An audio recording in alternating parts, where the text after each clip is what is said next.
So yeah, we've already caught up a good bit, Yeah. but I think what's really helpful for people, or it could be good to start, like what life was like.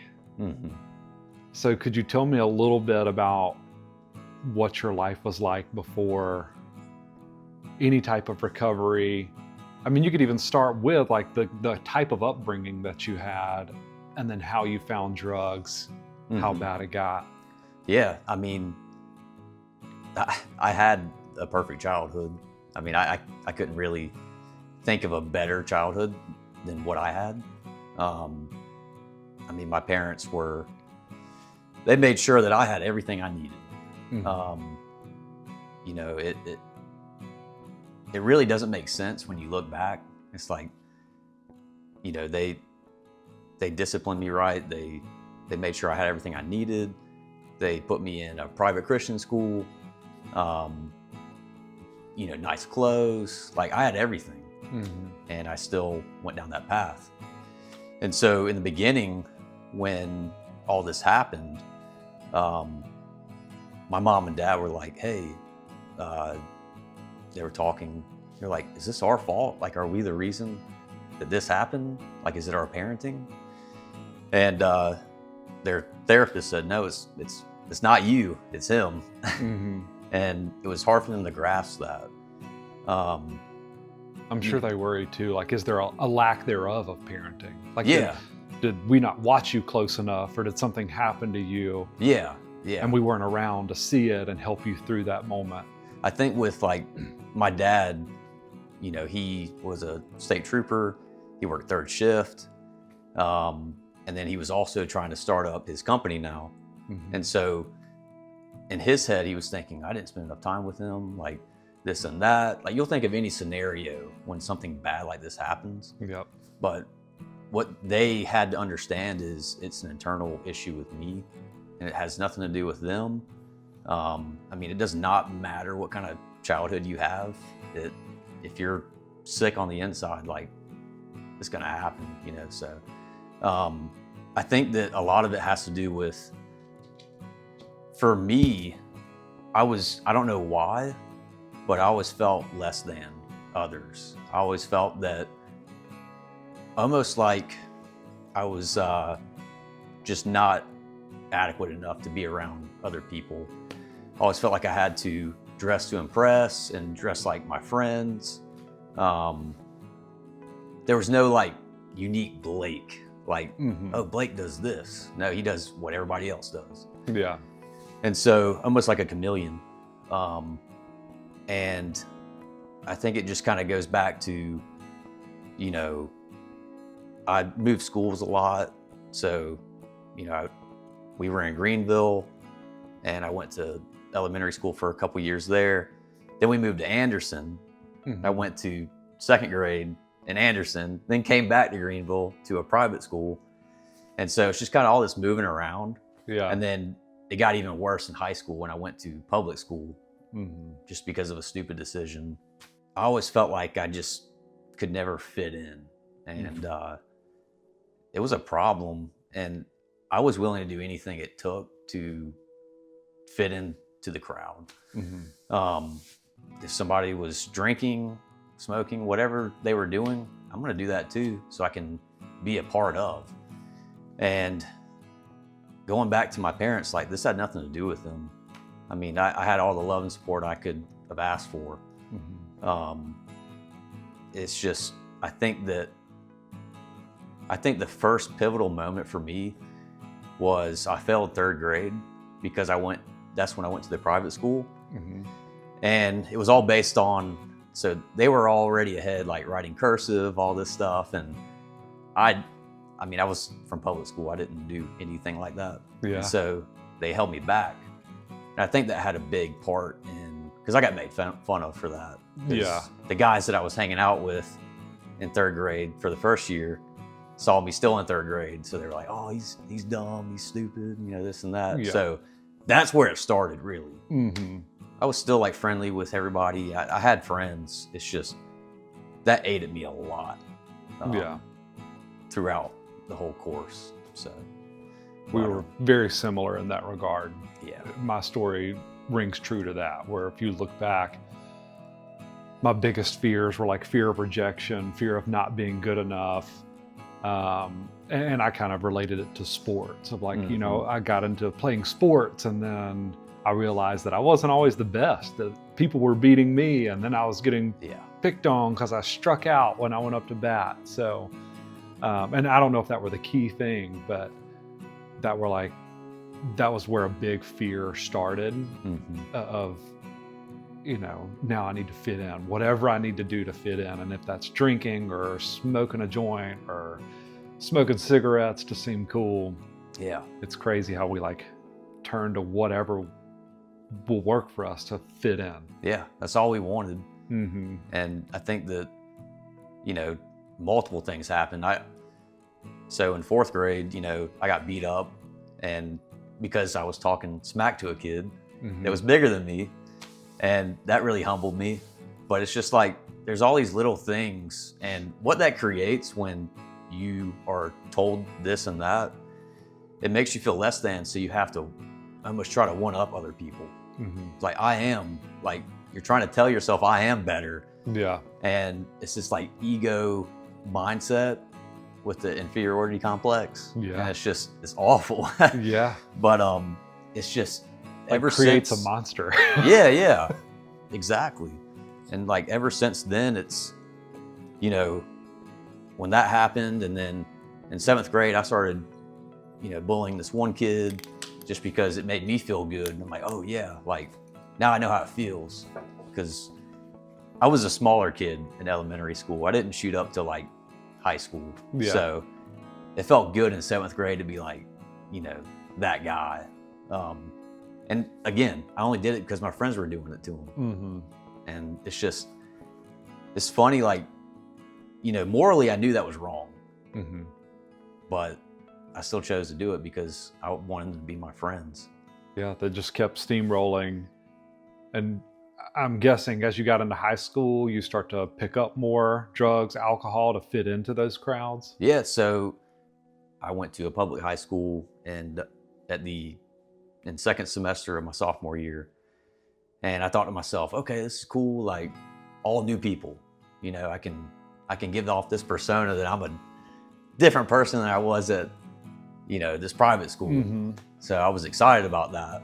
And it was kind of a rude awakening though, because I've been out of that for so long, and it's like, dang, like they're pretty reckless here, you know. There was fights all the time, stuff like that, and yeah, it is what it is. But I kind of, you know, was low key for, you know, the end of sophomore year. Junior year, you know, I did cross country, and that was kind of where I met a couple of the guys that I started doing everything with. And again, I'm the new kid, you know. And also another story with, I did lacrosse for a little bit, and you know, being the new kid, it's like, this guy's just coming in here trying to, you know, show himself. Yeah. And another situation happened where, you know, I've made a couple of friends at this point that were trying out for the lacrosse team and stuff like that. And I was wanting to be groups with them. I didn't know the other guys. They were seniors, they were older. And I joined the group with these other guys that were around my year. And one of the senior guys was like, you don't have any friends, dude, get out of here. And it's just like, there's little things like that just hurt so bad. Yeah. It still like sometimes eats at me. It's like, why do you say that? Yeah. You just overthink it. And it's just things like that that really eat at me at times, you know, over this course. And then with doing cross country, you know, I met a couple guys that I thought were cool. So for a long time, for probably like a year, I would say, I was that guy that did not smoke, did not drink, just like hung out with them and they did it. And I just watched them. It was, you know, they were like, oh, you're a goody and all that. Yeah. I'm like, I just don't really want to do it, man, you know? And then I think it was, honestly, dude, it was graduation was like one of the first times that I smoked. Yeah. And that was not that great, to be honest with you. Do you think that was more of a celebratory thing, or do you think it was this getting like beaten down enough by like not feeling good enough, or getting picked on enough, or the cross guy saying nobody even likes you anyway, or you don't even have friends here? Yeah. Was it that stuff compiling that led you to? I think honestly it was, you know, I wanted to be a part of, and I think that I felt like I was going to lose those guys if I didn't join in with what they were doing. So I'm like, because who's going to invite the guy that doesn't smoke or drink? Yeah.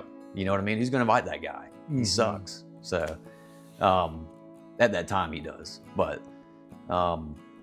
that's why I kind of just gave into it. I'm like, well, you know, if I can keep these guys as my friends, I'll do this and I'll do that. And then not realizing that, and I should have known in the beginning when I was young that I had an addictive personality, because that is a thing.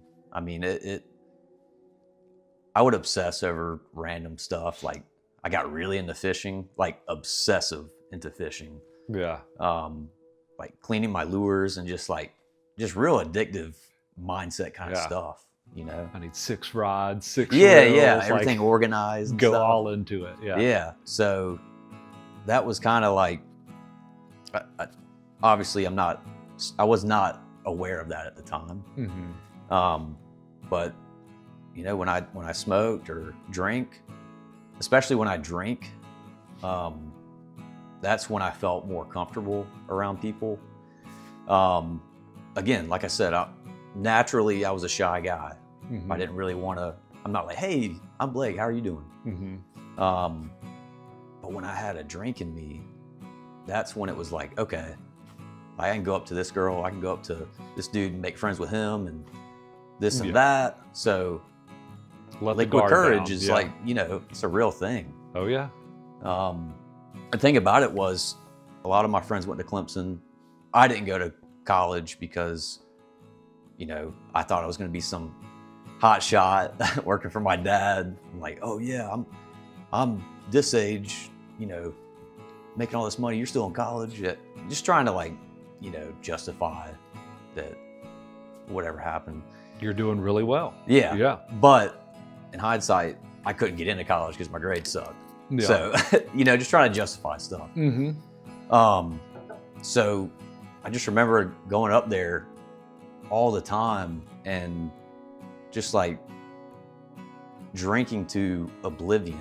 Like even when like they would want to stop, I just kept wanting to go, like at every time.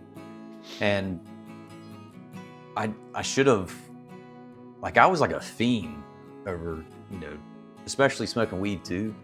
Like if they didn't have any, I wasn't gonna come to Clemson if they didn't have anything on them. Yeah. And that's kind of like the basis of our relationship that we had was like, if he didn't have this or they didn't have this, like it's a waste of time. I'm not just gonna come hang out with you. You know what I mean? Yeah. But you know, you think to yourself, and as time goes on, you don't really recognize this pattern.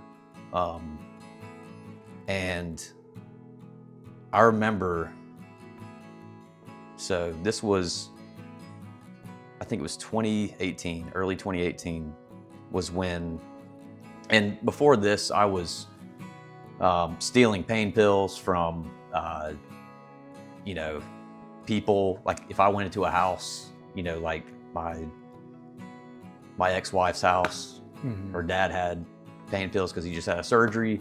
I would just slowly take some hydros as they go. But let's kind of take a step back. I remember the first time I did an opiate. Yeah. Well, I want to take a step back further than that and just touch on, like, because it's happened to me and it happens for most people that I talk to, that it goes from this I'm doing it to fit in to loving it. To I'm doing it to survive, to self-medicating. Yeah. And when you just made the statement of, and I would just drink to oblivion, like I would go way further than the rest of my friends were going to go. it takes me back to moments where I was doing the same thing, and I question it often of like, was I just trying to feel okay? Is that why we're going to oblivion with it? Or was I like hoping that I would die, like slowly trying to like, hey, if I just keep up this lifestyle, I won't live as long. And I know that that's a possibility. And like, maybe I didn't have the guts to like take myself out in a quick way, but like, this is like a slow and painful way to do it. Yeah. And I honestly don't know which one it was. And maybe it would just go back and forth between the two of like, hey, I kind of want to just die because I'm miserable in my own skin. And I kind of just want to feel okay. Like there's this deep seated fear inside of me that just made me such an uncomfortable human being, like uncomfortable in my own skin. Yes. And that's the thing. It's a deep rooted fear. Yeah. I had so much fear, and the only thing that would take that away would be drugs or alcohol. It literally, that's the only thing that would make me feel some type of way, to not think about, my insecurities, not being good enough, just what am I going to do in the future? Like, am I going to be successful? Yeah. Am I going to have kids? Am I going to have a wife? Am I going to be able to buy out? Like, so let's just numb out of all of that stuff. Yes. And then it prevents us from achieving any of those like success and healthy relationships, and it robs us of all the things that we would like to have and like to achieve. But yeah, well, it really, when you're doing that kind of stuff, you think to yourself, oh yeah, that'll happen at some point, but right now I'm good, I'm chilling. But the thing about it is, it just postpones everything. Every time you do that, it just postpones everything. And then sometimes you don't even make it to that point. A lot of times, if you still continue to do that kind of stuff. Yeah. David, it's crazy. Like, the story, like, it makes me super grateful. And I don't regret anything that's happened in my life. I'm glad it happened. But I remember the first time I took an opiate. I had like a sore throat, had like bronchitis, and at the time they were giving out codeine like it was candy. My mom and dad didn't even recognize it either, because they had bronchitis at the time too. They're like, oh, we'll give you this cough syrup. It makes you feel amazing. You feel so much better. And we don't know that it's a painkiller.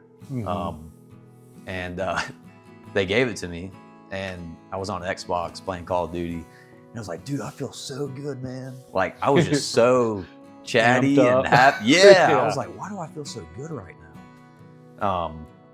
And then I obviously you don't put two and two together when you're like 15, 16, 17, whatever age I was.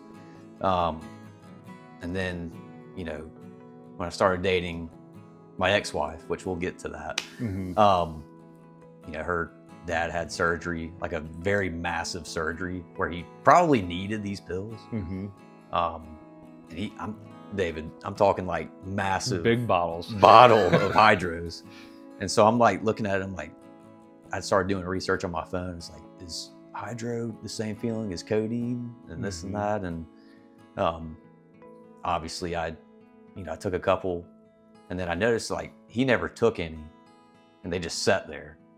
And so I would come over every night, and I'm just, and eventually there was none left, and I just threw the bottle, just threw it. So I took the bottle with me in my car, and I just threw it out the window. Yeah.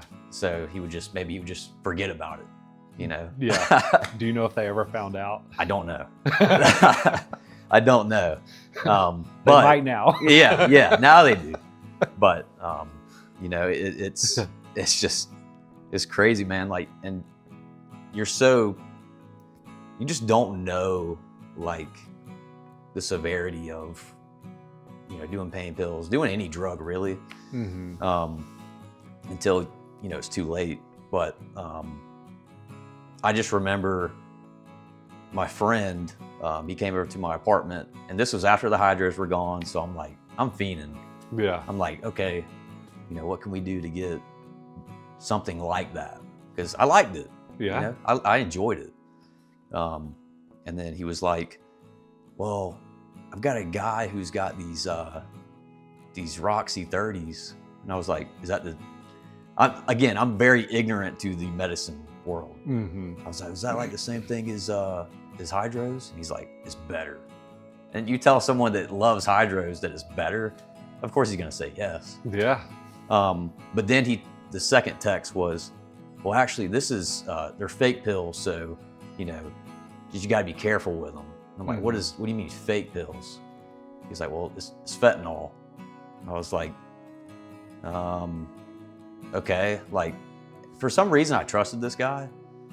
I was like, well, you got to chop up the line for me. Like, if I do it, I'm not gonna be the one to do this myself. Like, yeah. So I just remember I did put it off for a while. About what year was this? 2018. Okay. 2018, 2019. Yeah, which was kind of when fentanyl was taken off. Yeah. And he would always come to my apartment. He'd have it on him, and it's weird. Like I knew in my heart that I don't need to be doing that because that's way too far. It's like I'll do some pain pills, but I'm not going to do that. Like that's next level. Mm-hmm. And so he kept bringing it over every time he came over, and I watched him and he looked really happy. And I was like, well, he's not dead, so why not just try it then? Yeah. And I wish I never did, but I'm glad I did. That was the craziest feeling of my life. I just remember he put the plate in front of my face, and it was like a line like that big, very tiny. Mm-hmm. And literally we both did a line, and we looked at each other right after, and we both said this at the same time, which is crazy. We can't get addicted to this dude. Mm-hmm. And this was at the time he was starting to get really, really bad on it, and it was just I was going to say, this was the friend that was already bringing it over. He was already bringing it over. Yeah. Yeah.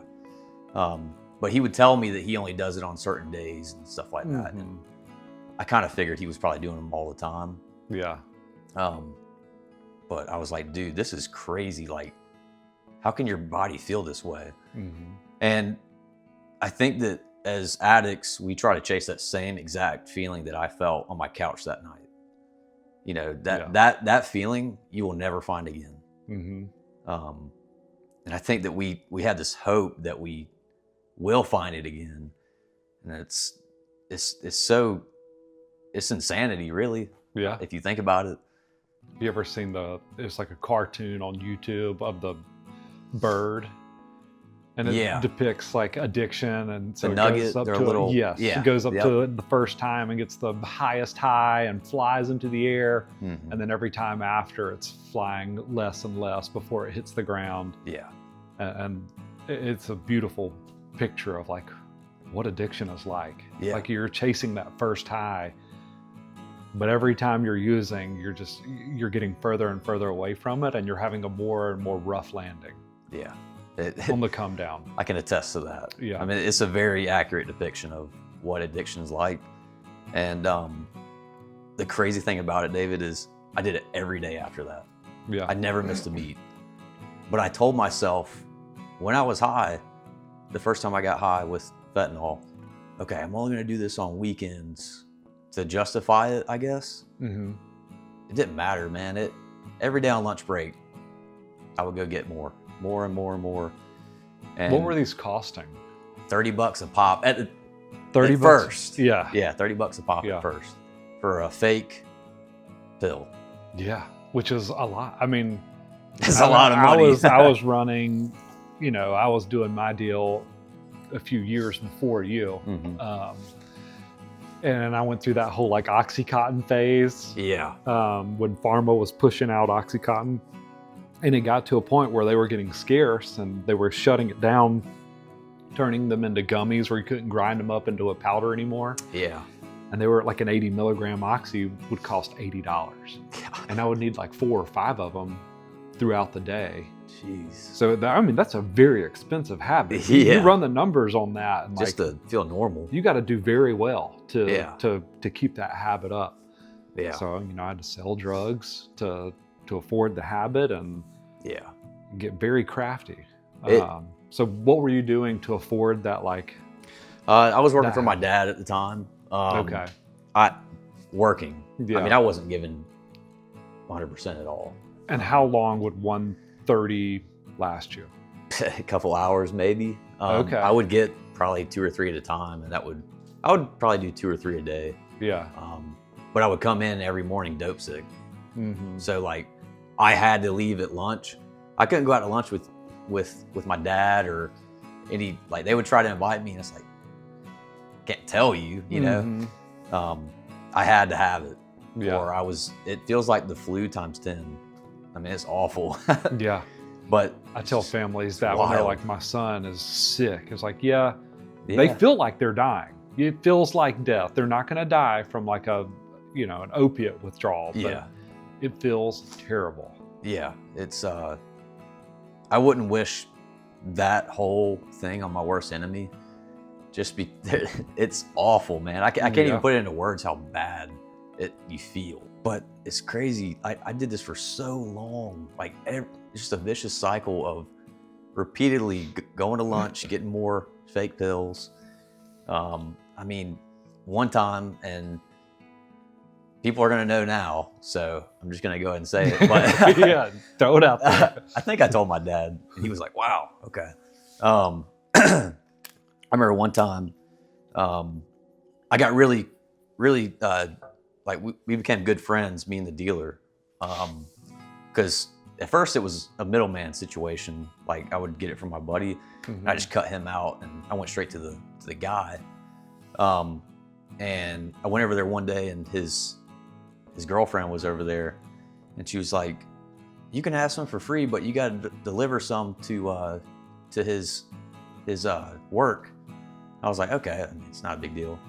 I mean, she hands me a sack. It's probably 500 pills. Oh wow! But I don't even think about it. I just do it. It's a few felonies. I'm not getting out. Yeah.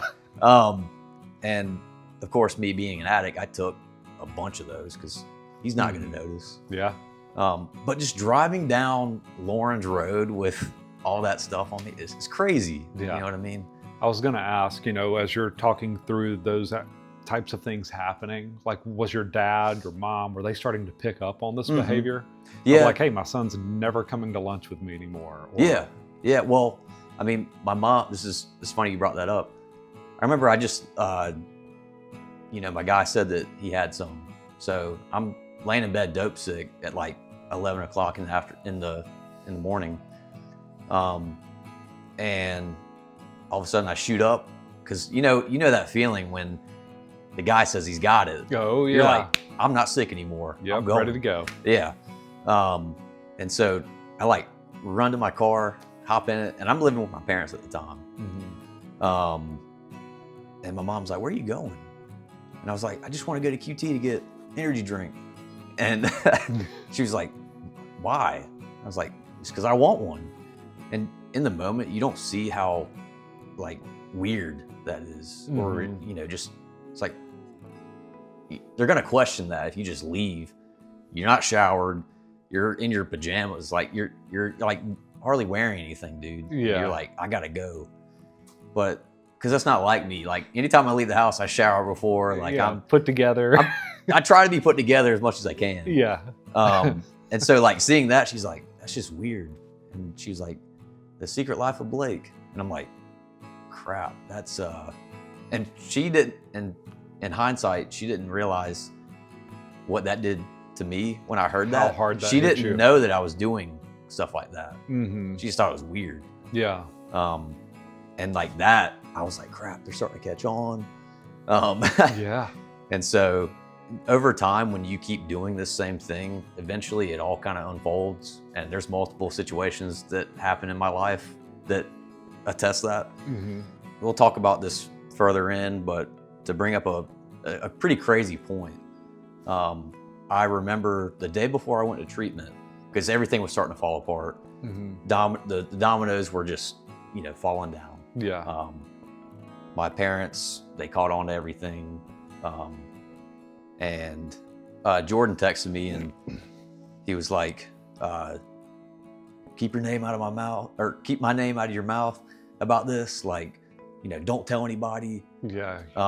You're going down. Don't take you're me down going with down, you, like, type of thing. Like, don't tell on me, man. Yeah. And I didn't. You know, I was like, okay, dude, like, I mean, I have no choice at this point. When my dad brought up rehab, I was always very polite about it. I was never like yelling at my parents. But I told him, I was like, that's for like people that are doing like crazy stuff, you know, and I'm doing fentanyl, you know, it's wild. I just need to go to therapy once a month, maybe. I'm thinking like someone like shooting up in their arm and stuff. And I'm like, that I don't belong there. Like, I just, you know, just let me do a drug test. And, you know, so it was about to be the weekend. So let me do a drug test on Monday. If I pass, I'm not going. He's like, okay, cool. Wow. Yeah, I was like, he didn't. We were so, I mean, I was trying anything I could at that point. Yeah. I'd love to talk to your parents too and have the parents' perspective, because you know their gut is telling them like something's really, really off. And your mom had probably seen it several times. Your dad had probably seen it several times. But I think most parents fall into this of like, I like to say, your heart outweighs your gut. Like, your heart is just so big and you love your son so much that you don't want to believe that it's this thing going on. Oh yeah. Even though your gut is telling you like, this is bad. Yeah. This is probably really bad. Our son's going half naked to the QT to get an energy drink right now. Yeah. Like, what are we doing here? Yeah. It's crazy. But so anyways, like they kind of, everything was already known that I was doing this stuff, but all my friends were like, don't tell anybody that we're doing it, you know, like, you're going down, dude, you got caught. Yeah. And then your dad agrees to you passed the drug test? Which is crazy. Being an ex-cop, he was like, yeah, like, you know, take a drug test. If you can pass, that's good. Like, well, you won't go to treatment. And I just remember like the next day he was like, meet me at the gym. Like, we'll go work out, which is, I was not thinking about that at all. Yeah. And I made up some lie that, cause I was like super late. Like, he went there and like was there for 30 minutes. And while he's there, like I'm picking up more drugs. I don't care about his time, because as long as I got what I need, then I'll be your son after that. I got to make sure I got what I need. Yeah. And then I'm like, well, I got to run to my house, because I can't remember why, but I was staying at my my ex-wife's parents' house for some reason. And so I was like, I got to run to my apartment really quick to get something. And I pull up to my apartment and he's sitting there in the parking lot. He's like, what you doing? And I know my dad, he's scary. My dad is a scary person when he's mad. And, you know, like I still can remember his face. Like, it's just like, he knows. You knew like, it was game time. Like, yeah. I was like, crap. Yeah. And so we get up to the apartment. He's like, let me search your pockets. And I was like, why? That's weird. And, you know, just trying to make it awkward. And I had my pills in like this little weird container, and I tried to chuck it. So stupid, dude. Yeah, like so dumb. I'm not crazy, you're crazy. Yeah, what are you talking about? Trying to gaslight your dad. Yeah, yeah. And then like I threw it in. Luckily, it landed on a towel, so he didn't hear it. And then I thought he didn't hear it, and so he's like checking my pockets, and he's like, and he turns his head and he sees it, and he like runs and grabs it, and then he empties it out. He's like, all right, you're going to treatment. I was like, no. So I went to treatment, and like right then, like in that moment, like how did that? So it was the next day. Okay. That I went to treatment. He went, like, I'm guessing, researched some options. He already knew, like.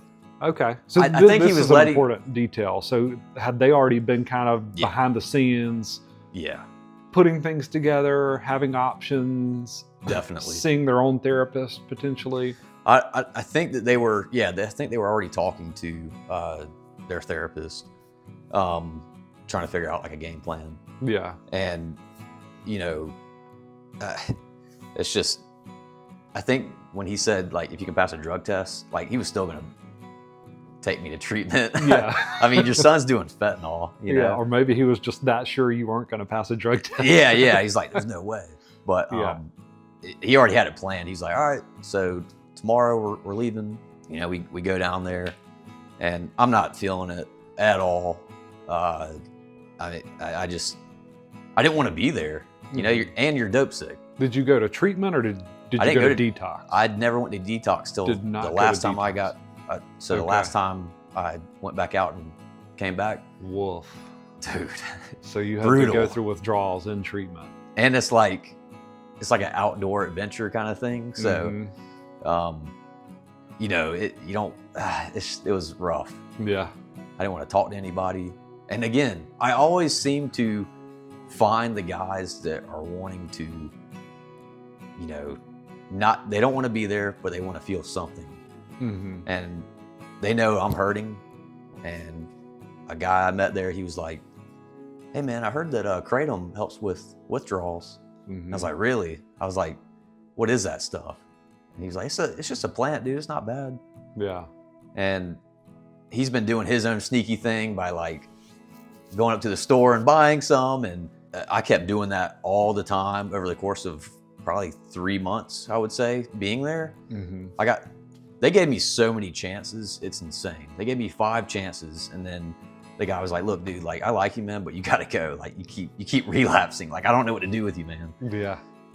He's like, we can't keep you out of the Kratom and stuff. Again. Where were you? So, and I just want anyone listening to hear this. So you're still like in the Greenville, South Carolina, but where you even grew up? You were in like Anderson, South Carolina, Greenville, South Carolina area. Where do you go to treatment? Lawrenceville, Georgia. Okay, so they send you down to Georgia, which is Yes. far enough away from home. Yeah. Where they think, okay, we're going to get him out of town. He's not around any of his friends. That'll Doesn't hopefully matter. help. Yeah. Yeah. Okay, and I just wanted anyone who's listening to this to kind of wrap their head around the. Yeah. And what I say, it doesn't matter. It doesn't matter like where you go. Yeah. You're gonna find it. Yeah, for sure. It does not matter. Yeah. No, if you're on a mission to get high, you're gonna. Yeah. Exactly. Figure it out. So many chances there. They were really cool guys. I just was not feeling it. So I got kicked out. And then I went to another treatment place in Greenwood, South Carolina. And, you know, it just wasn't I said at the moment, it wasn't my type of people. Like, didn't get along with anybody there. They were kind of a little rough around the edges. And I had this ego, man. Like, I had this ego. I don't need to be here. Like, look at these people. Yeah. I'm not these people. That was the first time I tried heroin, though, was at that treatment center, which is crazy to say. Yeah. But again, it's always like finding that one guy in the treatment center that knows a guy or knows a little segue to get something. And I'm like a magnet to them, or they're a magnet to me. Like I will find that guy. I did not care again, you know. So the first week I cared. I was like, okay, like, you know, I gotta get this right. And then I just kind of was like, when you lay in bed all day and you're depressed and you isolate, that is when that thought comes back into play. You're like, why am I doing this, dude? Yeah. Like, I just want to feel good, man. Like, that's all I want to do is feel good. Yeah. And that was when it was like, okay, start off with, you know, I would take anything at that point. Like, it was, you know, he had like anti-anxiety medication that they gave him, but me being an idiot, like, you have to take it for a long time for it to actually work. But I would take it. He'd give it to me. I'd take it, thinking that would do something. Just get any kind I just of wanted to relief. feel something, man. Yeah. And I just remember. Were you still withdrawing at this point? Like having, you know, shaking, sweating, nausea? Or you just wanted I was having relief? kratom withdrawal for Okay. sure. Okay. Yeah. So this was so I was. And that's a real thing too. That- like it's people, worse. People think that kratom is not powerful enough No, to give you a serious withdrawal, but that shit sucks. it is okay. You know, I'm gonna go ahead and say it. Like, it is probably worse than some opiates. Yeah. I don't know why, but it is awful. Mm-hmm. But anyways, yeah. So I'm withdrawing off of kratom because, like, yeah, they sell it in a smoke shop and they say it's a plant and whatnot. Or a gas station. Yeah, that. Yeah. Oh my gosh, that and kava. Stay Yeah. away from that. Literally, will give you withdrawals. They think this is like a healthy alternative for Mhm. pain. I don't know. It's bad. Yeah. Just based on my experience, it's really bad. Mm-hmm. And the thing about like any type of drug, if you get some type of high off of it, there's always gonna be a come down. Yep. Like that's just how your brain works. You stay at baseline, you get a high, you drop lower than your baseline. That's just how it works. Mm-hmm. So I'm in Greenwood. You find that guy. Find that guy who, misery you know, the loves guy, company. you know, the guy that's like, I used to be the biggest dealer in Greenwood, this Yep. and that. I was like, okay, if you are, then let me get some, dude. So the only thing about this place is, so they had a 28-day program and they had a month, like a couple months long program, like a 6-month program. Mm-hmm. I was in the 6 month, he was in the 28-day, but he could still come back to meetings after. Ah, So he yeah. was bringing it. God, what a setup for a drug right? dealer. It's perfect. Yeah. I was like, yeah, this is awesome. I didn't realize how quickly they would find out that we were all like, everybody in that cabin was doing heroin. Mm-hmm. And then the head guy, he was like, all right, cabin 12, you're all getting drug tested. I'm like, oh, again, man, like, I'm gonna get kicked out again. And then I was like, you don't even need to drug test me, dude. I was doing it.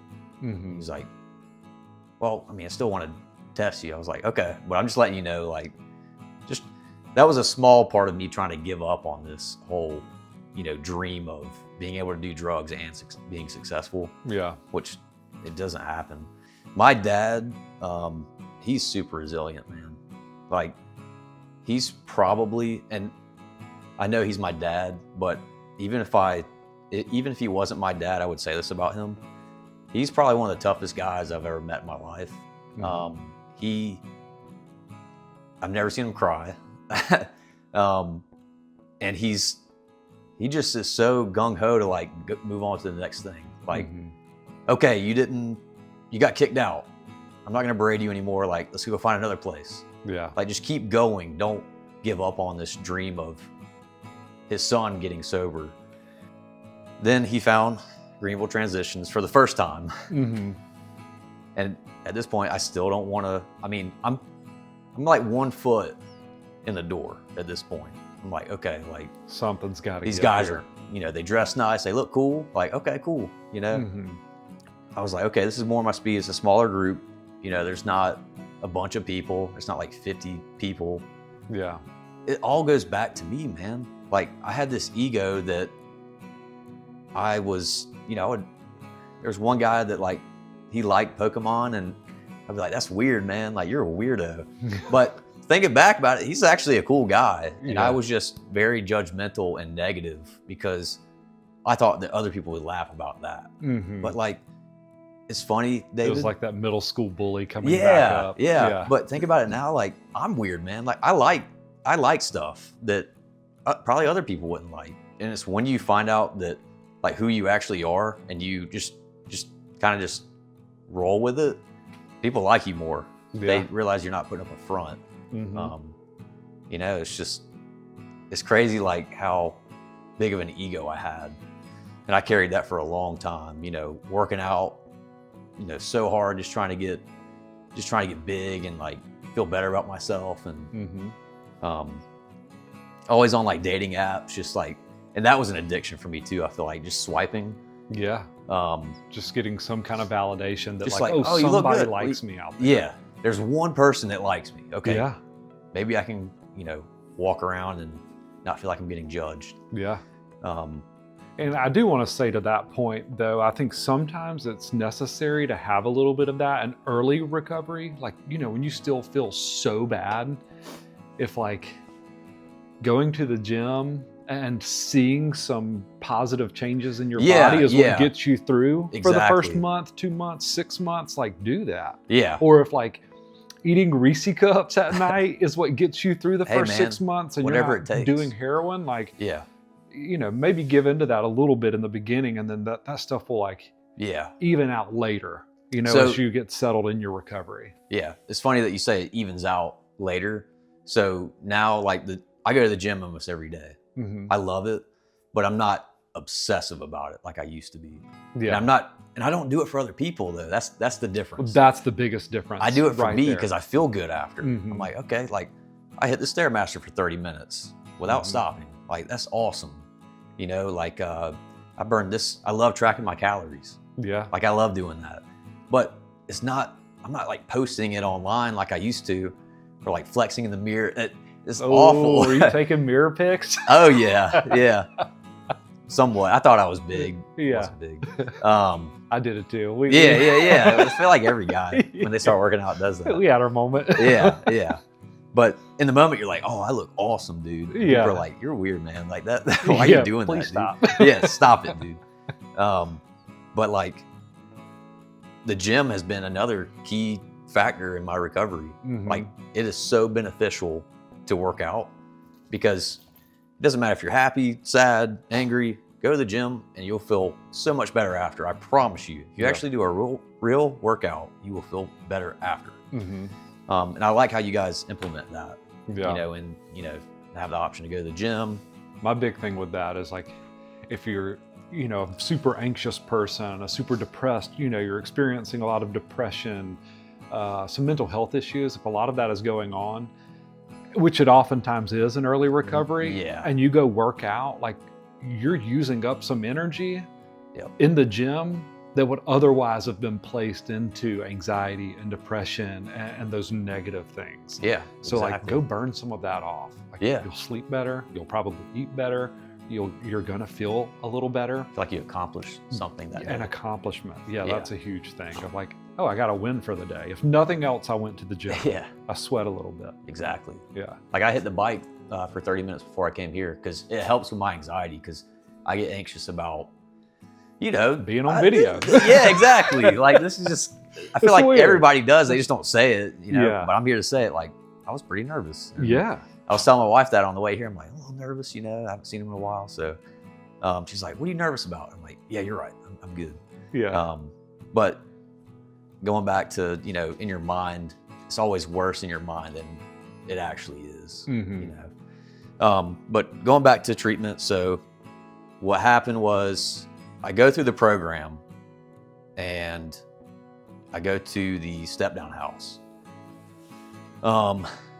And I think and this is the thing, when you isolate and you're bored, you just end up kind of wanting to do, like, if you don't stay connected and if you don't have a purpose in life, like I was working at a grocery store and I wasn't in it though. Like I was just a bottom tier. Like I didn't want to, I just felt like I had no goals set in place. Yeah.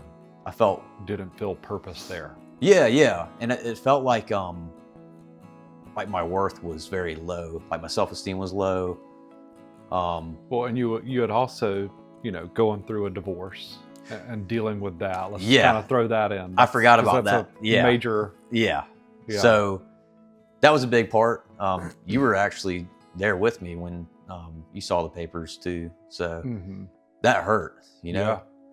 And it's like, I thought that at the time, and looking back, I'm Yeah. So so, you went into treatment with a wife. yes. And what, like halfway through this treatment Yeah. with the younger guys in Greenville. I thought she was bluffing with all that. And like getting that when think you're doing like really good. And we were just both toxic for each Mhm. other. We were not healthy. Not to say you were toxic as an individual or she was toxic as an Our individual, but relationship together that relationship It was was very toxic. not a healthy relationship. Yes. When that happened, it was like wow, this is real. Like I'm a divorced guy I think I was 26. Mhm. that, I just remember sitting in my room reading the papers, and you came in and we sat down and talked about it, and I just started bawling because like it hurts. Yeah. You know, you don't feel wanted, and I don't know, like it's tough. Dude, I'm sure it like cycles you back through all the It moments in does. your life, like back to middle school or Yeah. back to the guy on the cross that's like, hey, you don't even have any friends here, scram. Like, Yeah, and get it's- out of here. It's like taking you through all that rejection of like, huh, well, this is why I turned to drugs and alcohol in the first place. So Yeah, and that, I'm glad that you brought that up, because like I said, there's a lot of stuff that we could talk about, and that's a key point that I missed. But that, I'm pretty sure that's what started kind of this cycle up again. It's like, well, you know, if I can't, like, because I thought that once I got out of treatment, you know, we were going to go back to our happy, merry life. yeah. It was never merry or happy. It was, you know, very toxic. But I thought that I was going to be able to go back home and do my thing. And that like false sense of hope that's gone now. Like, what do I have now? Now it's just like another Just failure. like my mom stamped and in the dad book. and sister. Like, now I got to start all over again, Yeah. finding somebody. And it's just, Meanwhile, I was in my 30s, like, Blake, I still haven't figured it out, man. So yeah. you'll be okay. Yeah. Should have listened to you, man. I should have. But when you're in that moment, you're like, no, like this is crazy. But can I talk about her drunk driving story? How she crashed her car? Bro, you can talk about whatever you want to talk about. Okay. Like, it's So the thing all that fair game. the thing that really ate me up was the fact that like her family thought I was the only one that was a bad influence, and she was doing her thing as well. You know, like we both did drugs and drank a lot and stuff, and you know, like it's funny. Like we got divorced, and then she almost in a way wanted me back, and so it was kind of really weird. Oh, yeah. I remember that. Yeah. And so she showed up to my work and clearly intoxicated. And I'm like, this is crazy. Like, what is going on? And so, like, I think she was battling her own demons. And so, what's messed up though, David, is like, that made me happy. I was like, okay, she wants me. She wants me. I'm good, man. You know? That had to bring you some type of relief of like, oh, maybe it wasn't a rejection or a failure. Yeah, maybe we could figure this out or something. I think it was either you or Lucas or somebody. They were like, dude, you don't need to talk to her, man. Like, I think we were all saying that. Yeah, stay away from her. And Yeah. then I think I blocked her, and then I unblocked her because I was that guy at the time. Like, I had to have attention. And I got like the spam amount of text, and it was a picture of her car that was like just destroyed, like totaled. And she was like, this is your fault. You put me in a terrible situation because I'm worried about you and this and that. And I'm like, what? Like, I haven't talked to you in like quite a while now. And she's like, what? I just want us back together, but I know it's never going to work. And Yeah. I got drunk and crashed to a guardrail. And I'm just like, why is this my problem? You know? And I thought it was my problem. I'm like, I'm the reason she's like this, but it's not. It was her internal issues, and I have my own issues as well. But that ate me up too. It's like, I'm the reason that this happened. I'm the reason that happened. I'm the reason that we got divorced, that she crashed her car, that we got an eviction notice. Yeah. It's all, and yes, it is, you know, like I had a part in it for sure. But when you think about that, you're like, well, I'm just going to do drugs, dude. Like, that's going to make me feel better about myself. That's going to give me some type of confidence to get through the day. And, you know, it started out with Kratom again. You know, that was the thing. I was doing Kratom for a little bit, and then it turned into reuniting with an old buddy when I was in the halfway house, and, you know, doing the same exact thing again. And I know we wanted to touch on whenever I started doing some type of work for you. Yeah. So is this when that happened? Yes. Okay. Yep. Yeah. So, I mean, you made it through. Yeah. I was sober in the main house and then for part of the halfway house. Went to the Yeah. Or Yep. the step up house is, Yeah. is what we call it Yeah, these yeah, days. yeah. Were you living in that house when you started working Yes. for Greenville Transitions? Mhm. Okay. I remember you called me when I was dropping off one of those guys up in North Carolina, Yeah. and you asked me about it. And I think I told you, like, take some time. And take some time to think about it. Talk about it with your dad or whoever. Yeah. I think I'd already mentioned it to your dad. I had a pretty Yeah. good relationship with him by this time. So Yep. I kind of told him, like, what I was planning on doing and asking him, like, do you think this is a good idea Yeah. or a good next step? Well, he loves GT, so Yeah. yeah. Yeah. And he was like, yeah, why not? Bring it up to him. So I Yeah. did. Yep.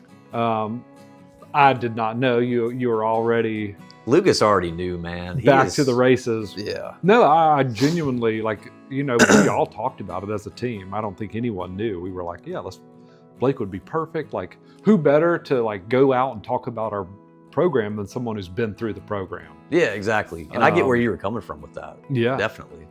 And So, I think like, it's great, but I just was not healthy. Yeah. So you came in, kind of went through that orientation Yeah. process. Dude, it's been so much has happened since That- then. I don't even remember how long you stayed on before it kind of came to light. It was in March of 2021 when everything kind of went downhill. 'Cause Yeah. I got sober April 8th of 2021. Yeah. So coming up on 4 years now. But that's when March was, that month was terrible. The thing about it, when you're hiding something from a treatment center, dude, my heart was probably at 150 all the time around Yeah. you guys. I didn't want to be around you guys because I didn't want any inkling of, you guys noticing. Because you've been through Dude, this. I've got to say, Stupid. like, I didn't know you had it in you to hide it like that. I didn't know either, but once you get it in you, you're It's like, dude, he I've got agreed to work for a treatment center and he's getting high in the bathroom. pretty wild. Yeah. Pretty wild. And I remember too having a videography company come in to Yeah. take video and Yeah. like for us to put on the website, and I know that they pulled you into a room and they were going to video with you. Dude, I never got that footage. Good. I know that they came back out and they were like, hey, we had a really good, like, moment with Blake. It was really good, and I know you were crying. Yeah. And I just thought in the moment, I was like, oh, now that must have been like a very heartfelt thing. But I have to know now, Yeah. did you, like, shed some light on the truth in that moment? No, I just don't think I was probably making any sense. Okay. Yeah. Yeah. I think what I was crying because I was guilty. Yeah. Okay. I figured that, like, It was looking not back because on I'm it, so happy that I'm sober. Like it was like a cry for help. got it. Okay. I was like, I can't tell I don't know what to do, man. I Yeah. did not know what to do at that moment. yeah. Like I feel like that's what hell is like. I'm not kidding. Like a lot of my anxiety stemmed from that whole situation. It was bad. Yeah. Oh man, it's such a terrible moment, but I'm glad it happened. And I'm glad that we can sit here and have a conversation about it. Yeah, too. and laugh about it now. Yeah, but, yeah. But in that, like, looking back on it now, after I figured out, okay, he's been using, we need to get him off the team. Like, Yeah, kick that dude let out. him get back and get you. I mean, honestly, we were more concerned about getting you back right, like getting you some Yeah. help, getting you back to a good place. But looking back now, I thought for sure, I was like, oh, since I never got the footage, I was like, oh, he, like, maybe confessed what was going on in that room. I'm actually using on video. drugs.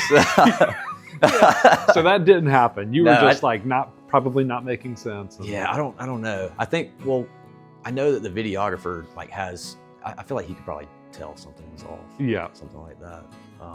But I'd like to touch on the story of the cold urine, Mm-hmm. the Lucas story. Yeah. Because I was willing to go to any length to I was never going to tell you guys openly until there was actual proof. Yeah. And, like, by this time, I had witnessed you, like, we all knew something was going on. Yeah. things were off, probably similar to what your parents had been feeling before they sent you to treatment. Well, also we can talk about, so I went to their house one night for dinner, and like we went out to dinner and we came back, and I did the fentanyl in their bathroom, in their powder room. Yeah. And literally like going back to the same trait, they called me and they were like, hey, like there's some blue powder in the powder room. Are you using again? And my heart just went like it just sunk. I'm like, no, that's I don't know why I said this. And they said that they didn't believe it when I said it. They knew that there was something off, but I was like, yeah, that's my pre-workout powder. Yeah. Why would I bring that in the bathroom? Yeah. It just doesn't make any sense. So they were already kind of understanding what was going on. Yeah. But and I had I had gotten to the point where I was just kind of like, when I noticed you going to the bathroom, I'd kind of just, listen in on like, and then I would hear you like ruffling some cellophane, snorting. I could hear you sniffling. You'd come out sniffing. It's like, okay. Dude. And then I just want you to admit it. I'm like, dude, I can't help you until you help you. Like, you got to admit to me that like there's a problem, and then we can work on that problem. Yeah. But if you don't think there's a problem, you can't help someone that doesn't want help. Yeah. Well, I don't know. I think that's like they say, like you can take a horse to water, but you can't make them drink. But I do think in a lot of cases you have to kind of throw water up to the horse and be like, come on, dude, this is what it can look like. Yeah, I take that back. Yeah. Look at me. It took me, you had to keep pushing me and pushing me until I finally wanted it. Exactly. Those times are tough, man. Yeah. That was probably the hardest couple months of my life, just because you're trying to hide something that these guys have been through before, while also working. Like, you're a fraud, dude. Yeah. I would hear that right when I would wake up. You're a fraud. You're a piece of crap. Like, you suck. You're not good enough. You should just... Like, these are the voices in your head? Yeah. Yeah. They were super negative all the time. They know, like, what are you going to do, man? You can't last forever. They're eventually going to find out. And yeah, it happened. Yeah. But the plan was like, whatever, I'm going to ride it out as long as I can. I think I was just like, weirdly enough, just kind of like, just taking it day by day. Whatever happens, happens. And the downfall of this operation I was trying to make happen was, this is when, I think the moment Lucas kind of knew was when he came in. He's like, got a drug test for you? And I'm like, I don't have to pee. And he's like, well, I mean, like, whenever you're ready, pee in it. And where was this? Oh, it was at the office. House. Oh, at the office. Okay. Yeah, this was the first time that it happened. Yeah. So this was the time that I was like, well, I don't have to pee. And I think I was dropping off like something at an office for you. And I was like, well, while I'm out, I'm just gonna go get some fake urine and then come back and then take the urine test, and then everything will be good. Yeah. And which is pretty easy to get these days. Yeah, and perfect enough, Smoke and Brew was right across the street from where I had to go. Yeah. But I come back, and then as soon as I do the drug test and he says it's clear, I'm like overloaded with dopamine and just talking excessively, probably foaming out of the mouth. I don't know. I can't really remember. But that's when he kind of understood. And he gave me this look, and I'm like, okay, he knows. Lucas knows. And he's very good at that. Yeah. I was like, okay, I got to back off a little bit. But I can't because I work here. I'm around these guys all the time, so I don't know what to do.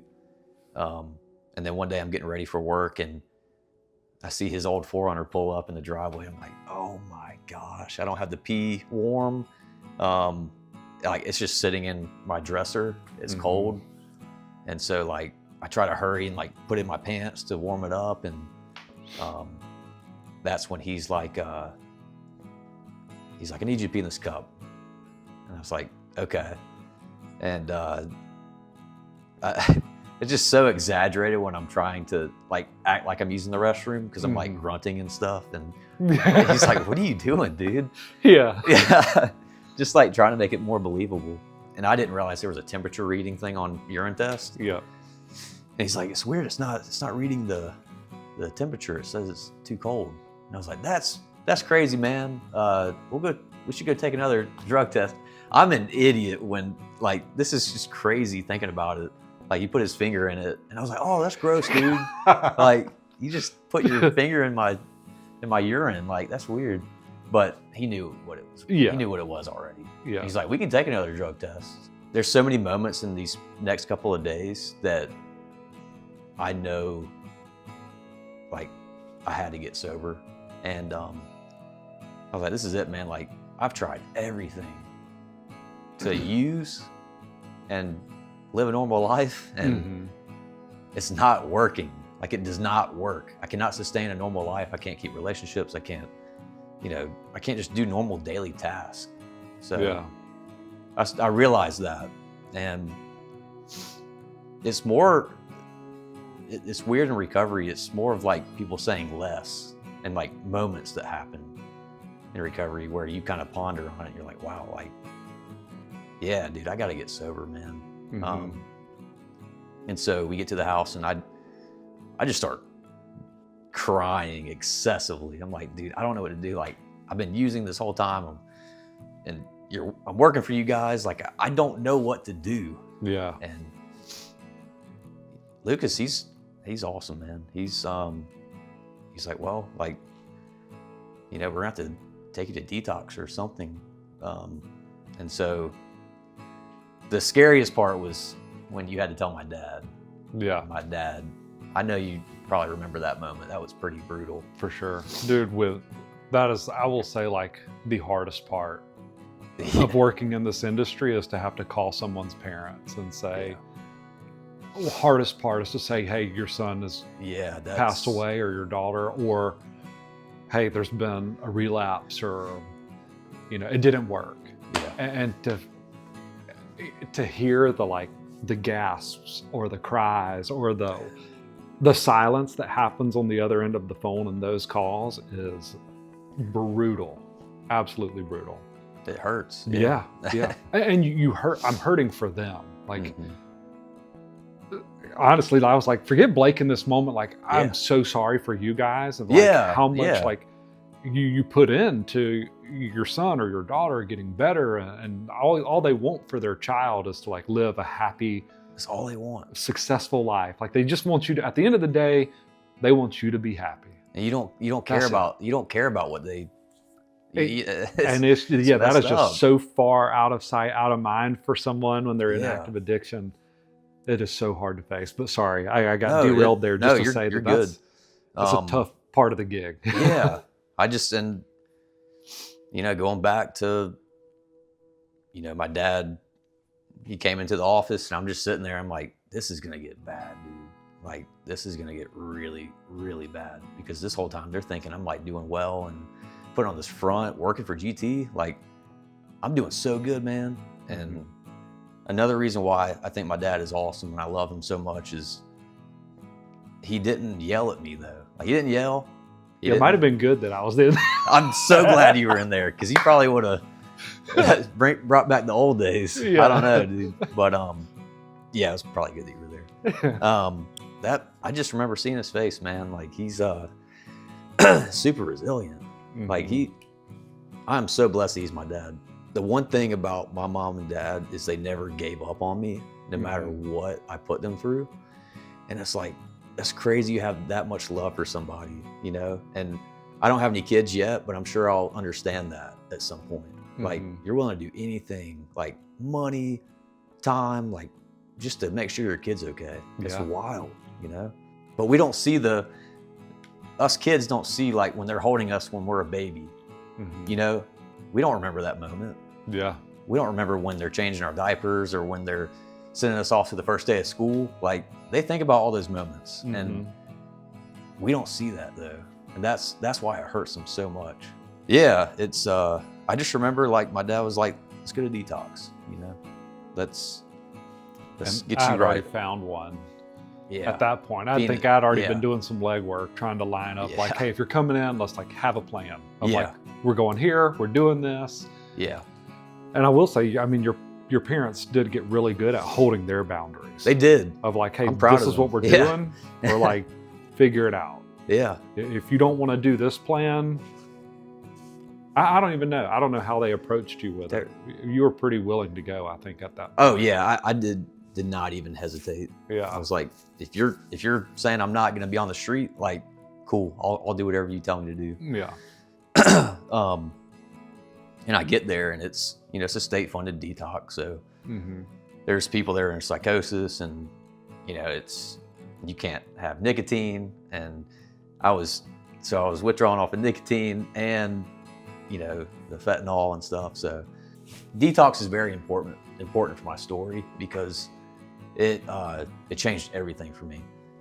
And this is exactly why, like, I know that there's something out there that's greater than me, Mm-hmm. like God, who I call my higher power. I've never had a moment like that till I was in detox, like a spiritual awakening is what they say. I didn't believe in that. I didn't think, because maybe some people don't have that happen, and that's fine. But it definitely happened to me. I tried to call my dad. He was at a car show, so he didn't answer. And that's the thing. Like, my dad just went right back to work, Mm-hmm. dropped his son off at detox, and went right back to work. Like, Yeah. And this was the next day though. So I tried to call him. He didn't answer. And then I called my mom, which was after the call, I was like, that was probably a big mistake. But looking back, I'm glad I did call her. Because, I started asking her all these questions. I said, where am I going to go? What am I going to do? Like, am I just like alone after this? Like, what? Because I'm freaking out. Mm-hmm. And I think that she had to, this was probably really hard for her to say this, but she was like, you just need to turn to God at this point and run. And then she just hung up the phone. And I'm like, oh, so I'm like freaking out because she's never, she's always been, like, oh, I can do this or that. But when she did that, I think that just kind of changed everything. And I went back to my room and I sat there and I thought about everything that happened in my life, all the hurt, all the pain, what was the root cause, and it was me. Mm-hmm. Like, I'm the reason that this happened, that happened. It's not anybody else's fault. It's not. And Mm-hmm. I think that I kept trying to blame people for everything that happened. And it's not, dude. It's really not. Yeah. And I'll argue with someone that says that otherwise, because if things like this happen all the time and they're consecutive, it's you, man. Like, Yeah. I'm sorry. Yeah. There's a common denominator. Yeah. And so I never do this, but I got on my knees and like prayed by the bed because I just was hurting Mm-hmm. mentally, physically. And I was like, God, like, I need your help, man. Like, and I said, man, like, I'm not formal. Like, I need your help. Yeah. I know you're there, and I know you can help me. I'm done. I am so done with this stuff. I cannot do it anymore. And I just sat there and just kind of stewed on the whole thing. I didn't think I would get a second chance with you guys, to be honest with you. Yeah. So when I heard that, I was like, okay, this is it. Like, we're going to take this seriously. We're not going to do anything stupid. Like, I have a shot to be a better person again. And so I had a great time during that whole course of the 6 months. And I met my amazing sponsor, Larry, and he's intimidating. And I think that's what I needed, though. I needed someone that, didn't go along with my crap. Yeah. So I think I needed someone to be like, hey, like, no, you have to do that. Like, Mm-hmm. I'm going to drop you. You got to do this and that. And Hold you accountable. yeah, yep. Like, actually went through the whole 12 steps. Mm-hmm. And a beautiful moment was when I got to make amends to my mom. We were at the Stacks Omega, after I made amends with her, it's almost like this weight was just kind of taken off my shoulder. And I was like, this is, like, I felt great after that. Mm-hmm. And I don't know, it's just little moments like that kind of, like I told her, you know, I'm not sorry, but because in amends, you don't really say you're sorry. You tell them, you know, why you want to talk to them about whatever happened. And this is just a way of saying, I don't want to do that again to you. And I want to build trust back. Mm-hmm. I don't want to hurt you anymore. It was very, very I bet good. that was an emotional breakfast. It was, yeah. Yeah. A lot of tears shed. Definitely. Definitely. And then, you know, the thing that, and I wanted to touch on the 2 incidents that happened at the halfway house. This is kind of a sensitive subject. It's very powerful though. Mm-hmm. In the moment, it was terrible and tragic and traumatizing. But looking back now, like, it is one of the bigger reasons why I'm still here today.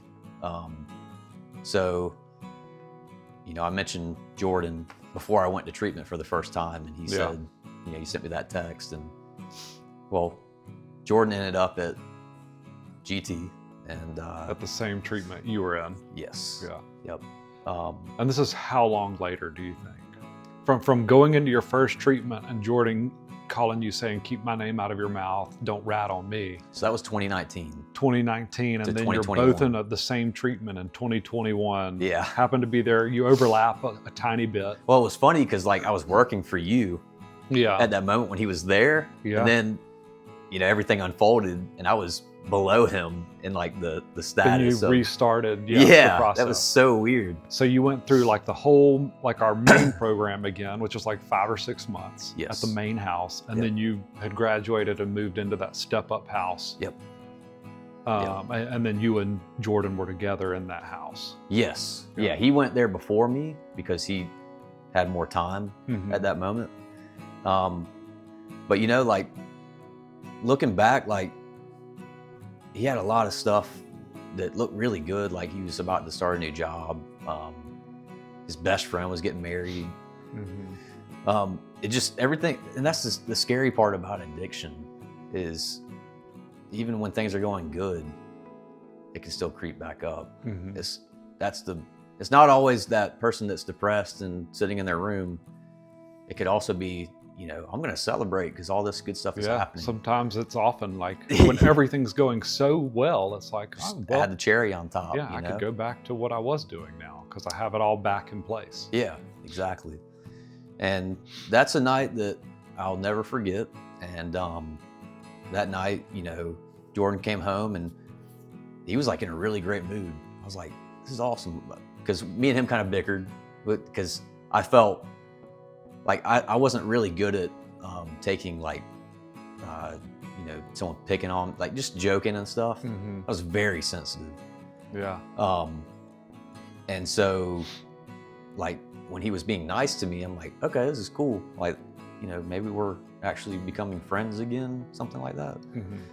And so he's like, I gotta go to the bathroom real quick. And so me and the house manager are sitting on the couch just watching TV, normal, casual day. And this was like drug test day. So we all had to take our drug test, and Jordan was the last one, you know, that needed to take his drug test. And we're just watching TV like any other day, and the house manager looks at me, he's like, where's Jordan at? And I was like, he's in the bathroom. He's like, how long has he been in there? And the thing that still kind of eats me up is me and my other buddy were in the kitchen, like, cooking, because this guy, I love him. He's awesome, but we would always like try to eat like a bunch of protein stuff because we were really into fitness at that time. And Yeah. so we were cooking, and the bathroom was across the hall from the kitchen. When someone's in the bathroom for a long time, maybe his stomach hurts, I don't know. Yeah. But we heard the sound coming from there, and it was like almost like he was breathing underwater. I was like, maybe he's just like rinsing his mouth out. But in hindsight, we know what that was. If you could go back in time, like, and you heard that sound, you second guess yourself, like maybe I could have helped him. Because that still kind of lives with me from day to day. It's like, I heard that sound, I didn't do anything about it. But I just didn't think, because he was in such a good headspace, that he was doing that. Because he was doing great, man. Yeah, who would have thought that? He was solid. Yeah. He was going to his meetings all the time too. Like, I mean, he was doing really good. After we hear that in the beginning, that's when I sit down with the house manager, and like, once I say he's been in there for probably 20, 30 minutes, he gives me this look like panic. And he's like, dude, no, like we pause and we get up immediately, and he starts knocking on the door. He's like, Jordan, and nothing. We're like, oh, maybe he's got his headphones in.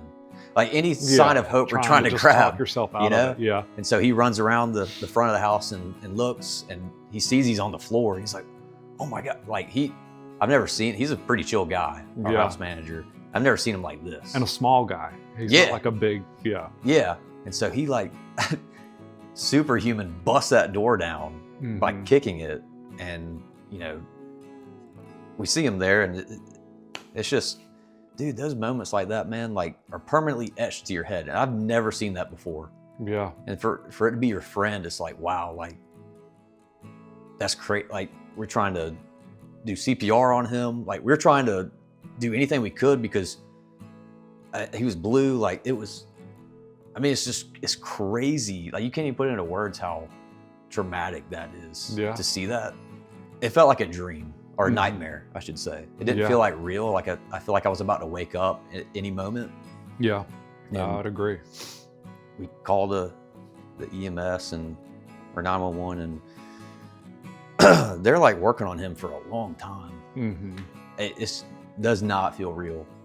And the thing that really has helped me is a picture that I have etched in my brain. Is after, we told Jordan's parents that you need to come to the house, the house manager told his parents, and I got a clear look of both of their faces. And you just see, like, when they hear those words, you're like, this is something out of like a terrible movie. Like, it doesn't even feel real. Yeah. And seeing that, I'm like, that could have been my parents. Yeah. Or mine. I almost saw my parents. Like when I was looking at them, I'm like, that could have been my parents right there, getting that news. And I know it's still, like, it is brutal. There's no words to put into place with when someone dies that you're close to from addiction.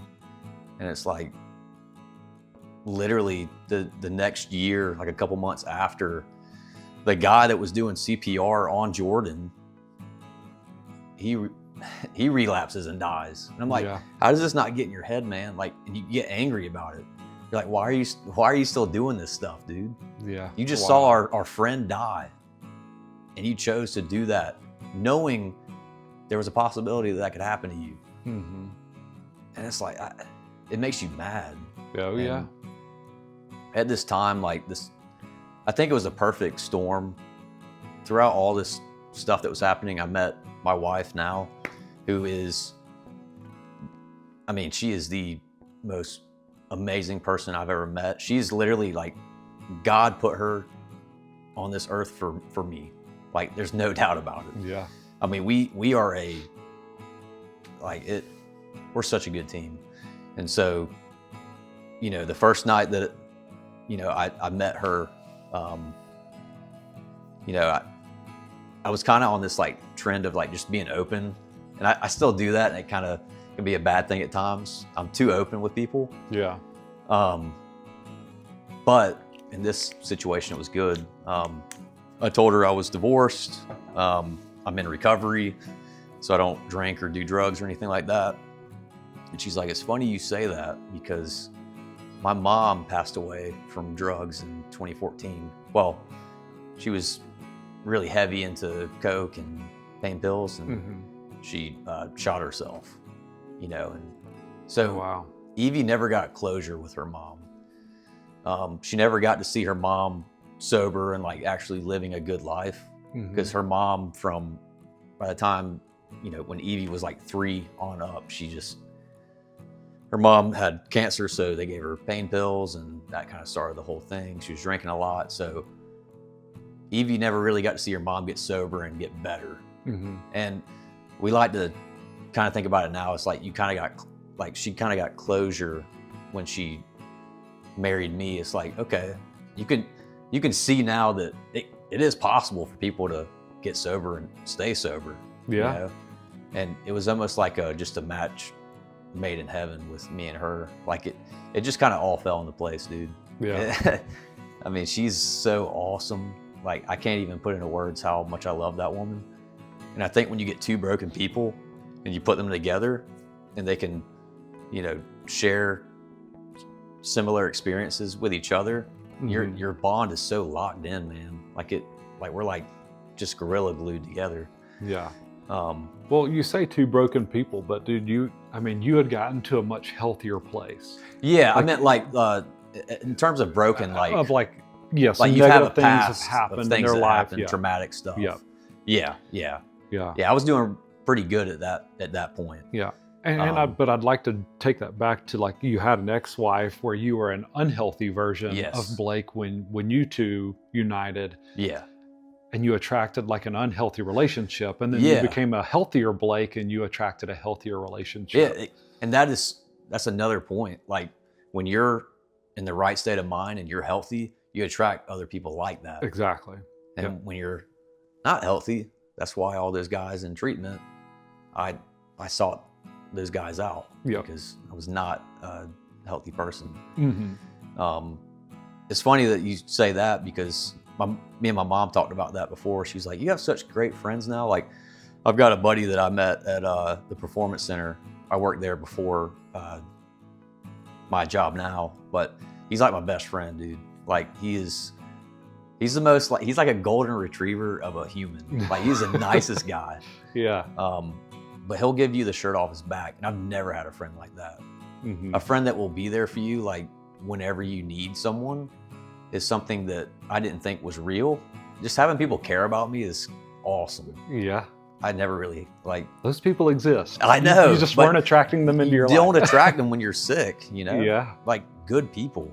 Also need to mention, I knew I was going to marry Evie, and we dated for a year, and then we dated for a year, and then I was kind of taking a shot, you know, taking a chance, and I for some reason I knew it was good. And I asked her to marry me, and the funniest thing is, you know, her and her stepmom were looking at wedding venues, and like, didn't know where my treatment center was, the Greenville Transitions. They didn't know that. They didn't know where the main house was. Yeah. They pick the wedding venue that is on the same property as the main house for Greenville Transitions. Yeah. And they were like, have you ever been on that road? I'm like, are you kidding me? More Like, times that is where I got sober. Yeah. And that was such a beautiful moment, though. Like, there's a picture of me and Evie dancing to slow dancing to a song. It's Do It Again. It's a Christian song. And, like, speaking of God, how he can move mountains, and he'll do it again, you know? And there's like a wooden heart, like, and it was just like a random photo taken, but it was like perfectly placed to be like the best photo ever. Yeah. And it's like, it's not like we posed for it or anything. It's a beautiful thing for sure. Yeah, dude. I mean, that was a really cool moment for all of us. You know, myself, so Lucas, cool to have you guys Cole, there. like, to be able to come out there and witness you, like, starting a new journey, like you getting married to Evie, and, you know, again, on the property where you got sober. That stuff just, like, doesn't happen. Dude, yeah, it comes full circle. And, you know, for us to to know not just you, but your family, what your mom and dad, the struggle that everyone went through to Yeah. get to that point, like Mhm. that day, it was a powerful thing. It's all I can put into words is it's a beautiful life, you know. Yeah. From something that was so dirty and disgusting and like, you know, and when I say that, it's like the guilt, the shame, Mm-hmm.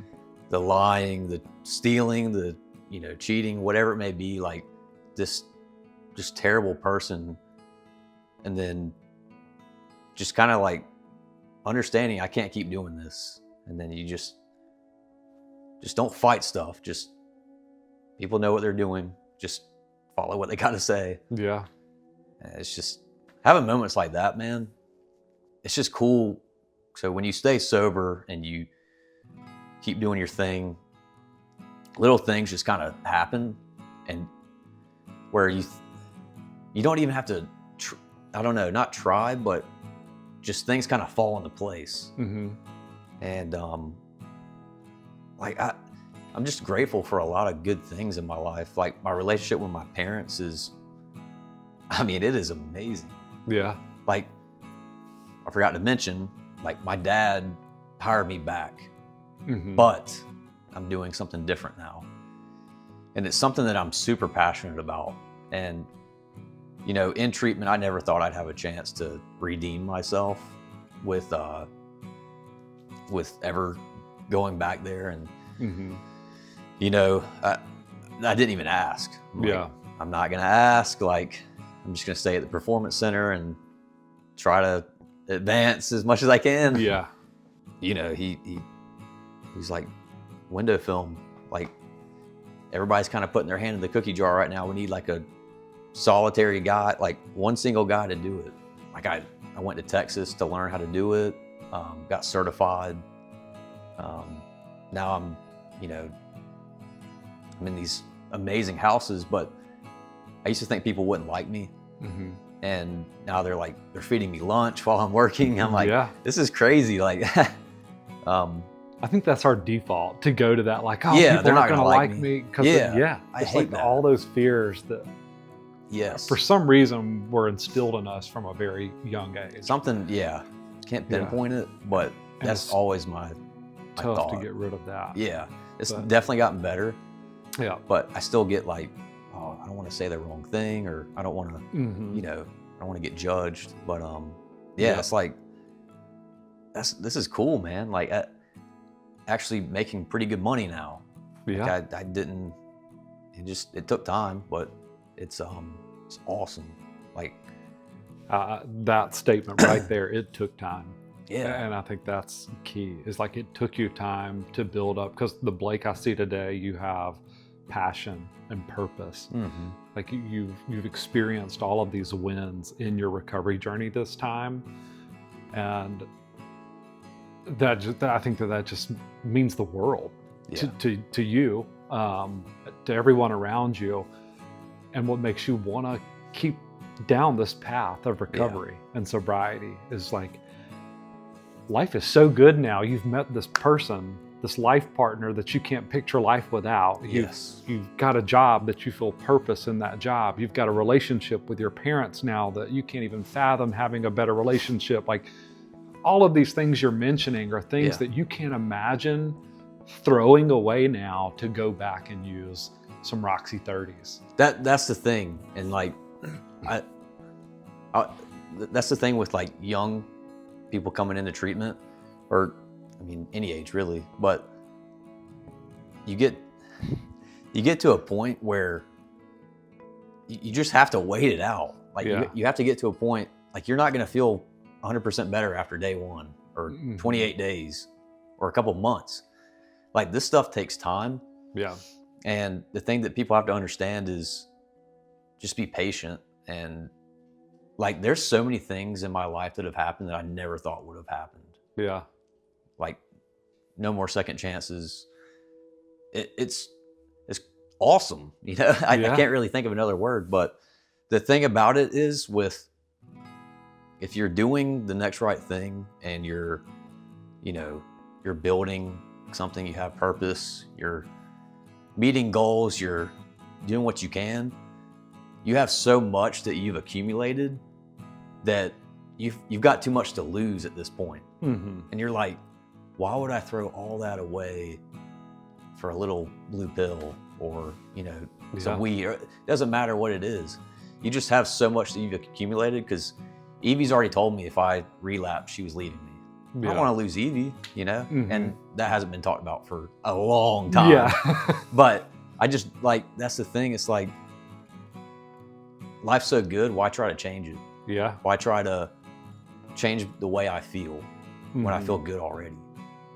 And I think that's kind of what we try to get to, is that's why we choose drugs, because we want to feel good, Yeah. but we don't want to do the hard work it takes to get to feeling good now. Yep. Like we want it right now, instant gratification. Exactly. And I had to learn patience big time. So that being said, and that might be part of your answer, but can you pinpoint what are just some of the big things that you attribute to your long-term sobriety? Like, what do you think made it last this go round? So I've got a couple things actually. My sponsor, Mm-hmm. like actually getting just having someone that is going to tell you got to do these things, man. Like, whether it be a recovery coach A or mentor, whoever it therapist. is, you just need somebody to be in your circle and hold you accountable to do certain things. So that seeing death right in front of me was almost like a scared straight kind of thing. Yeah. But I was really upset when it happened, but it was a blessing in disguise. I look back and I'm like, I'm glad I saw that, because I never really saw that before. Mm-hmm. I didn't know it was that traumatic. Yeah. And the thing about when you OD or when you die, you're gone. Yep. Your parents have to live with not having you. Mm-hmm. You don't feel that. And it's almost like a selfish thing. Like, I don't want to put my parents through that. I don't want to put my wife through that. Yeah. Anybody that's around me, I don't want to do that to them. Mm-hmm. And Jordan wasn't thinking that. David Yeah. wasn't thinking that. Yeah. But having that perspective now. And probably didn't mean to do that. No, obviously they didn't not. mean to do Yeah. that. It's just luck of the draw with the types of drugs That's- that were going around. Well, now, everything is probably fake. Yeah. It doesn't matter what it is. Mm-hmm. And that's another reason that you got to be careful. It's not like how, back in your day where everything was kind of like they got the pill mills and whatnot. Yeah. So you kind of knew what you were getting, but Yeah, not today. nowadays Very it's different, like Russian roulette. for sure. But yeah, that, seeing that is definitely one of those pivotal moments in my recovery. And I think that honestly, my wife is a big part of it too. Yeah. I talk to her all the time about how I'm feeling, or it's like having someone that's your best friend, but it's not going to steer you wrong either, because they care about you and they love you. Mm-hmm. And I don't know, these things just take time though. And if I sat down with a guy that was about to go into treatment, I would want to tell him just a bunch of different things. Yeah. Just hang in there. It's going to get better. I know you don't believe me right now, but it really does. Mm-hmm. You just got to get past that point. And it's a very simple program for complicated people like me, like any addict, any alcoholic.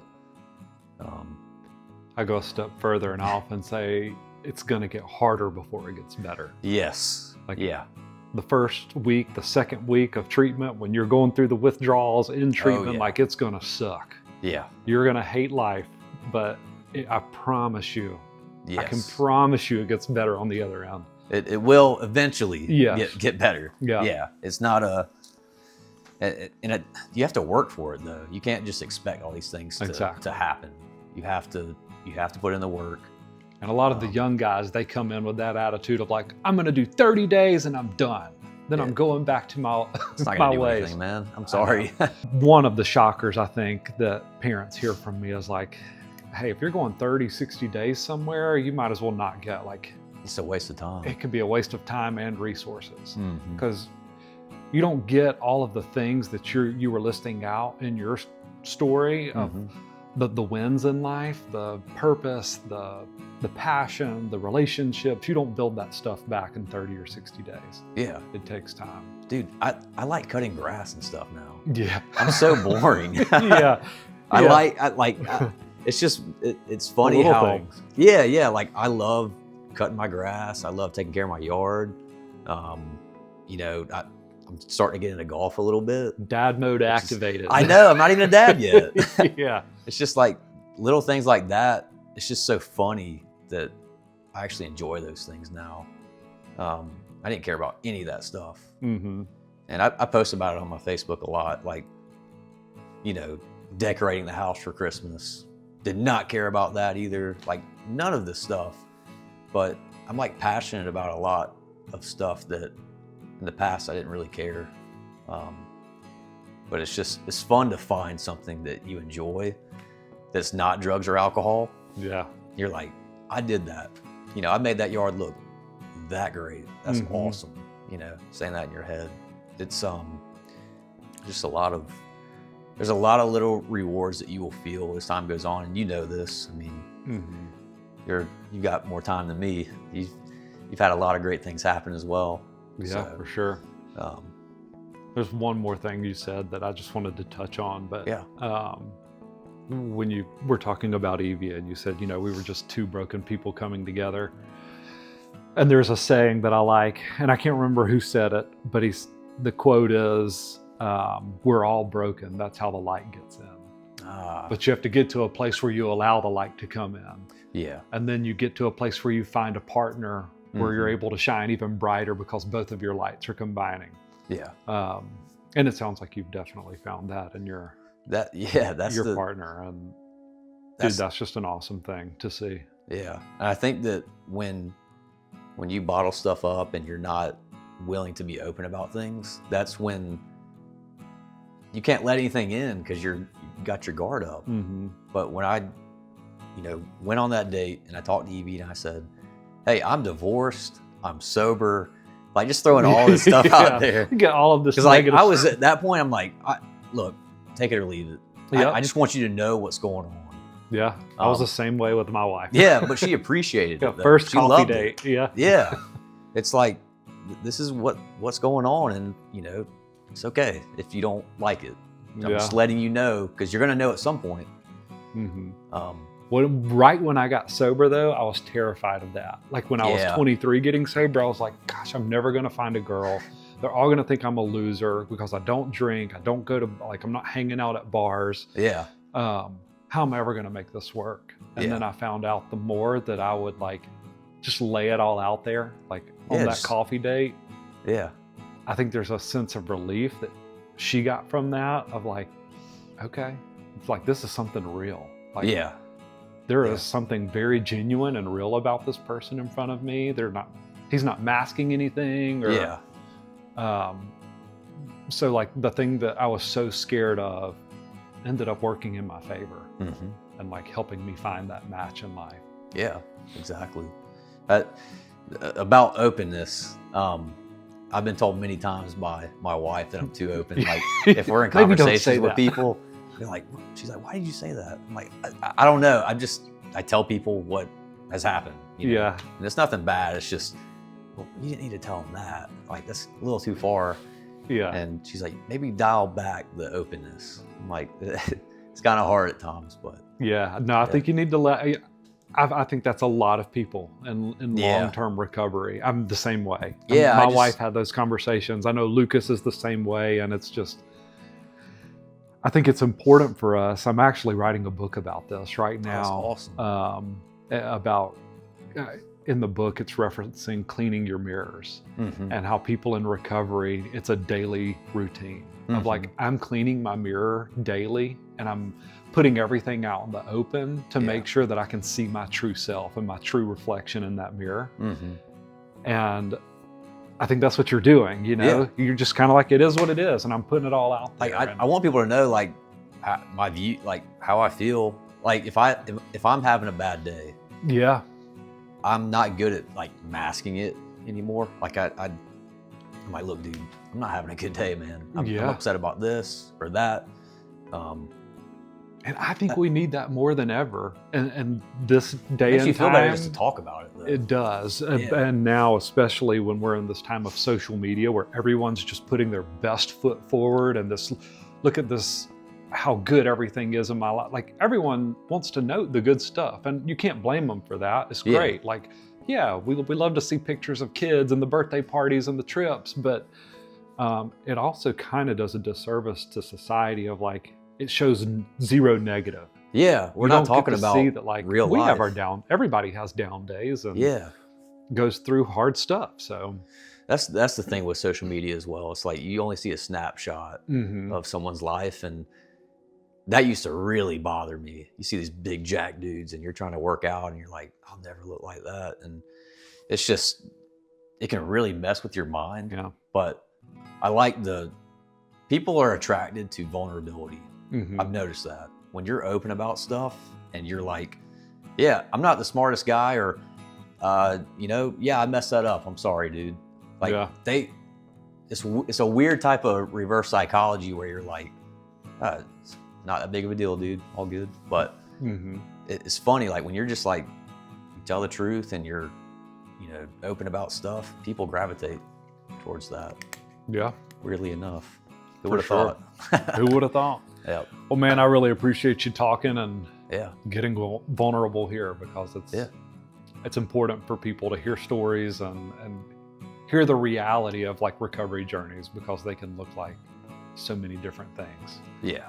You could be a one and done treatment guy. You could be a 20 times before you get it, and some don't make it, is the unfortunate reality of this. But I just think it's very, very important that stories get out there for families or whoever to hear it. So, thanks again.